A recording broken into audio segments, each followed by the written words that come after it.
السلام عليكم، أهلا بكم متابعي الكرام.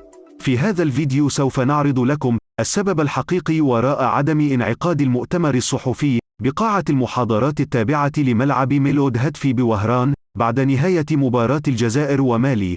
ولكن قبل البداية اضغط لايك لهذا المقطع ليصلك كل جديد.